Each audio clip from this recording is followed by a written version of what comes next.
ஒரு நாள் என்ன பண்ணியிருந்தேன்னா, ஒரு கோவிலுக்கு போயிருந்தேன். அங்க ஒரு அம்மா என்ன பண்ணாங்க, வயசானவங்க ஒரு தட்ட தூரமா வச்சுட்டு, அந்த தரை இருக்குல்ல, அந்த கல் இருக்கும் பாருங்க கோயில்ல, அந்த படிக்கட்டு மாரி. அந்த படி மேல என்ன பண்றாங்கன்னா, சுத்தி மண்ணு, டஸ்ட், குப்பை இதெல்லாம் இருக்கு. அந்த இடத்துல என்ன பண்றாங்கன்னா, அவள சாப்பாடு வச்சுட்டு பிசைஞ்சு சாப்பிட்டு இருக்காங்க. என்னம்மா பண்றீங்க அப்படின்னு நான் போய் கேட்டேன். நம்மளுடைய வாய் அந்த இடத்துல சும்மா இல்லை, சரி கேட்போம் அப்படின்னு போய் கேட்டா, நான் இந்த மாதிரி மண் சோறு சாப்பிட்டுக்கிட்டு இருக்கிறேன், வேண்டுதல். என்னம்மா வேண்டுதல் நான் கேட்டேன்.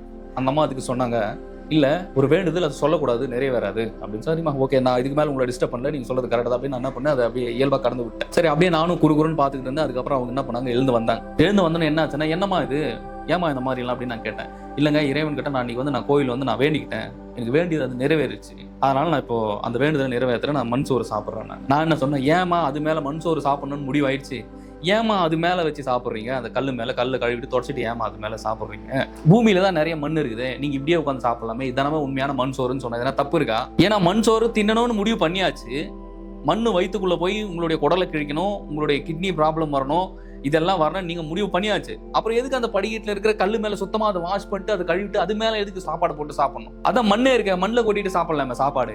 எப்படி இருக்காங்க பாருங்க மக்களோட அறியாமை அப்படிங்கிறது. இதுதான் மூட நம்பிக்கை. இந்த மாதிரி செயல்களால தான் முழுமையா ஆன்மீகம் யாரு பேசினாலுமே அது மூட நம்பிக்கை அப்படின்னு சொல்லிடுது. எது மூட நம்பிக்கை, எது அறிவியல்னு முதல்ல நல்லா தெரிஞ்சுக்கும். அப்ப அந்த கல்லுல போட்டு சாப்பிடும் போது அந்த பல பேர் மிதிக்கிறான், வரான், போறான், அவன் என்னத்தை காலில் மிதிச்சானோ, அப்ப அந்த இடத்துல எவ்வளவு பாக்டீரியாசிஸ் இருக்கும், அங்க எந்த மாதிரியான கிருமிகள் இருக்கும், ஒரு நோய்கள் இருக்கும் அப்படின்றத ஒவ்வொருத்தருமே அறிஞ்சுக்கணும் முதல்ல. அது கிடையாது உண்மையான ஒரு வேண்டுதல் அப்படிங்கிறது. வேண்டுதலை நீங்க வைக்கிறீங்கனால இறைவன் அது உங்களுக்கு கொடுக்கறதுக்கு தான், உங்களுக்கு கொடுக்க தான் இறைவன் இருக்காரு, உங்களை காப்பாற்ற தான் இறைவன் இருக்காரு. அவர் உங்ககிட்ட எந்த இடத்துலயுமே லஞ்சம்லாம் எதிர்பார்க்கறது கிடையாது. ஏன்னா இறைவனே நம்ம லஞ்சவாதி ஆக்கியாச்சு. நான் இதை கொடுத்தாதான் இறைவன் எனக்கு அதை கொடுப்பாரு, நான் கிடா வெட்டினாதான் சாமி எனக்கு அதை கொடுக்கும், நான் ஒரு கோழி அறுத்து போட்டாதான் கடவுள் எனக்கு கொடுப்பாரு அப்படின்றது எவ்வளவு பெரிய ஆக சிறந்த ஒரு முட்டாள்தனம் தெரியுமா? அது உயிர்மை நியாயம் இருக்கணும் ஒவ்வொருத்தருக்குமே. உயிர்மை நியாயம், ஒவ்வொருத்தருக்குமே கருணை உள்ளமும் பிறர் உயிர்களை நேசிக்கும் தன்மையும் ஒவ்வொருத்தருக்கும் இருக்கணும். இதுதான் ஆன்மாவோட உயர்ந்த குணம், ஒரு உயர்ந்த குவாலிட்டி. இதுதான். இன்னொருத்தர் சித்திரவதை பண்ணி அதுல ஒரு வேண்டுதல் நிறைவேறணும், அப்படிப்பட்ட ஒரு வேண்டுதல் நமக்கு வேண்டாம். ஏன்னா அப்படி நீ கேட்டு நீ வேண்டுதலை வச்சு இறைவன் உனக்கு அதை கொடுத்துட்டாருன்னா பின்னாடியே உனக்கு ஒரு செக் வைப்பாரு. அது என்ன செக் தெரியுமா? நீ கேட்டதை நான் கொடுத்துடுறேன், ஆனா உனக்கு வினையும் கூட சேர்த்து நான் வைப்பேன்.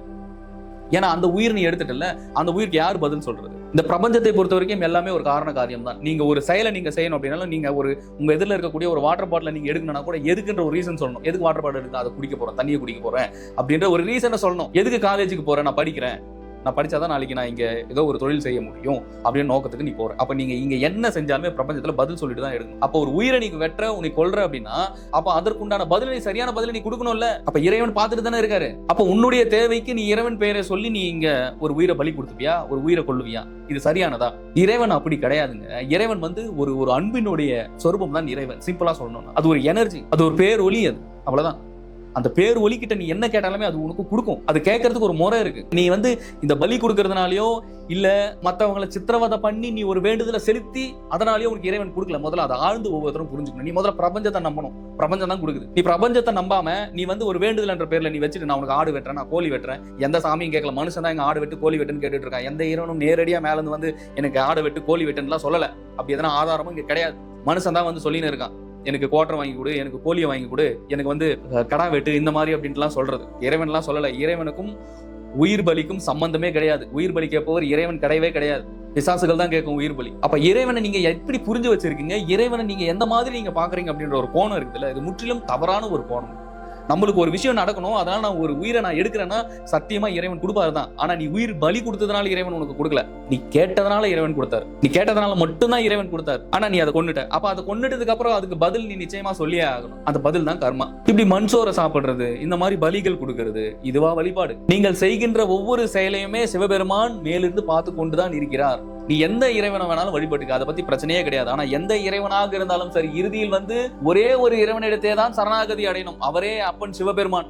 அதை ஒவ்வொருத்தரும் புரிஞ்சுக்கணும். வேற எதுக்குமே சிக்க மாட்டாரு, வேற எந்த விஷயத்துக்கும் உங்ககிட்ட அப்ரோச் பண்ணி வரவே மாட்டாரு. அவரை நீ பிடிக்கணும்னா ஒரே ஒரு விஷயம் தான், என்னன்னா அன்புன்ற ஒரே ஒரு ஆயுதம் தான். நீ அந்த இடத்துல உன்னுடைய ஆயுதத்தையே நீ கீழே வச்சிடணும். நான் ஆயுதம் சொல்றது, நீ கையில எடுக்கிற கத்தியாக இருக்கட்டும், நீ எடுக்கின்ற பலியாக இருக்கட்டும், நீ எடுக்கின்ற இந்த காவாக இருக்கட்டும், இது எல்லாத்தையுமே தூக்கி ஓரமா வச்சுட்டு நீ இறைவனை அன்பு எனும் பிடியில் மட்டும்தான் சிவபெருமான் அகப்படுவார். அந்த அன்பு ஒவ்வொரு மனிதர்க்குள்ளேயும் வரும்போது உன்னை எங்கோ கொண்டு செல்வார். அவர் ஒரு வெற்றியினுடைய உச்சத்துக்கு கொண்டு போவார். அவரை கடந்து இந்த பிரபஞ்சத்தில் வேற எதுவுமே கிடையாது. பேரொளியின் சொரூபம் அவர். 1000 கோடி சூரிய பிரகாசத்தினுடைய ஒரு பேரொளி பெரும் பிம்பம் தான் அவர் கடந்து நீங்க எந்த விஷயமும் பண்ண முடியாது. எந்த தேவர்களாக இருந்தாலும் சரி, எந்த இறைவனாக இருந்தாலும் சரி, சிவபெருமானை நோக்கியே தவம் செய்வார்கள். எத்தனை சித்தர்களாக இருக்கட்டும், அப்பெருந்தெய்வம் அவர். அத்தெய்வத்தை ஒவ்வொருவரும் உணர வேண்டும் அப்படின்றதா நீங்க உலகத்தினுடைய நியதி. அது எந்த மதத்தினவராக வேணாலும் இருக்கட்டும். நீ அல்லான்னு சொன்னா நீ அல்லான்னு சொல்லிட்டு போ, நீ ஜீசஸ் ஜீசஸ் சொல்லிட்டு போ. இங்க சிவம்னு சொல்றோம், அவ்வளவுதான். இது பொதுவானது. இறைவன் ஒருவர் தான். அந்த ஒருவர் எங்கேயும் உன்னை மண்சோறு சாப்பிடுன்னு சொல்லல, எங்கேயுமே நீ பலி கொடுன்னு சொல்லல. மற்றவர்கள் நேசின்னு தான் சொல்றாரு. மற்றவர்கள் நீ நேசிக்காமல் மற்றவர்களுக்கு நீ துன்பத்தை கொடுத்தால் இறைவன் உனக்கு ஆக பெரும் துயரத்தை கொடுப்பான். அதுவே கர்மா, வினை. புரியுதா? அப்ப மூட நம்பிக்கையில இருந்து முழுசா ஒரு மனுஷன் வெளியே வரணும். அறிவியலுக்கும் ஆன்மீகத்துக்கும் எந்த மாதிரியான தொடர்பியல் இருக்கு, எப்படி இது தொடருது, எப்படி ஆன்மீகத்தையும் அறிவியலும் நம்ம கனெக்ட் பண்ணி பார்க்கணும் அப்படின்ற ஒரு சிந்தனை ஒவ்வொரு மனிதனுக்கும் இருக்க வேண்டும். இங்க மஞ்சள் வைக்கிறது இதெல்லாமே மூட நம்பிக்கைகள் கிடையாது. இப்படி ஒவ்வொரு விஷயங்களுமே அதுக்கு பின்னாடி அவ்வளவு அறிவியல் இருக்கு. ஆனா மூட நம்பிக்கைகள் பலி கொடுக்கறதும், அந்த மண் சோறு சாப்பிடுறது, இதெல்லாமே ஆக சிறந்த ஒரு முட்டாள்தனத்தினுடைய ஒரு உச்சம்.